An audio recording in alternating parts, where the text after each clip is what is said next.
Acción, tu revista mensual de cine y series, con los mejores estrenos de cine, fichas y reportajes coleccionables, series de televisión y 8 pósters todos los meses.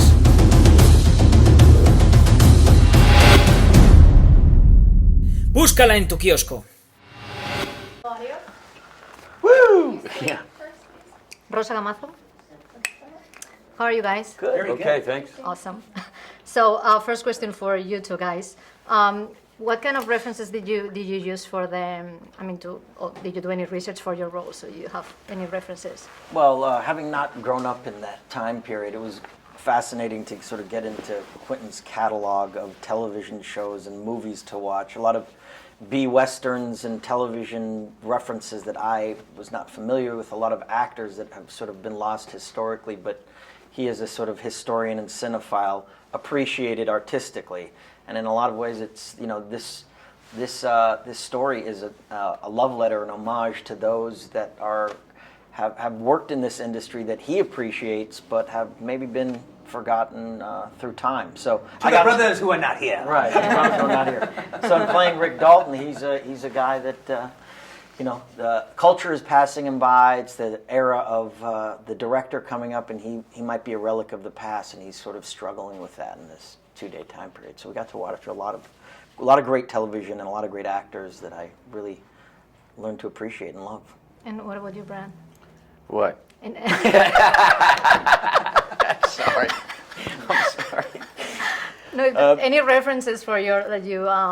Yes, I mean, because those relationships between actor and stuntman were lifelong relationships, or career-long relationships at that time, especially with the more successful actors.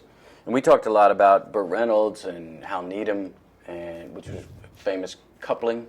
Mm-hmm. And another would be Steve McQueen and Bud Ekins. And you knew Bud? You met Bud? Yeah, I got to meet Bud. Mm-hmm. I got to meet Bud before he passed. He was still on a motorcycle. Yeah, which was cool as shit. So the movie is kind of dealing with the end of the golden era, mm-hmm. and facing the hippie trend. Do you guys feel, and this is probably particularly for you guys, and because you're way younger, if you think that there's kind of like a transition now from the time you started, like the era is changing? Well, I grew up in the hippie counterculture my whole life, so it's no change for me if it's coming back into. I mean, my parents are still hippies. No, what I meant, like in the industry, like it was like your character is used to do this kind of westerns, yeah. And then like there's a change. You think that now in the movie industry, yeah? Sure, I think there is. Sure.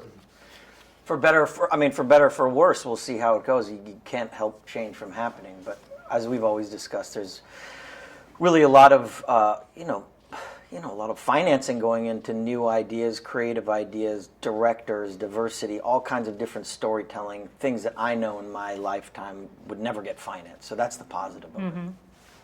I agree. Yeah. You concur? Yes, I concur. So would you say, Quentin, that this is probably the movie that you have written that is the closest to you? I know why people are saying that. Like all my movies to me are achingly personal. Now I bury it inside of genre, so I don't quite reveal myself as nakedly. But if you know me, then it's very naked. Having said that, there is this aspect of this one because I'm kind of basing it on the town that I remember of my childhood. Mm-hmm. And there is a Roma kind of aspect to it. There is a memory piece aspect to it of me conjuring it up from my childhood and then looking at it and trying to investigate it now. So there is definitely a gigantic personal experience. I mean, frankly, I wouldn't be able to make this movie the way I did if I hadn't have lived in Los Angeles at that time and mm-hmm. just had that kind of solid footing under my ground. And you're a big fan? Oh, okay. Thank you. Bummer. Thank you so much. Thank you much. Acción, tu revista mensual de cine y series, con los mejores estrenos de cine, fichas y reportajes coleccionables, series de televisión y 8 pósters todos los meses.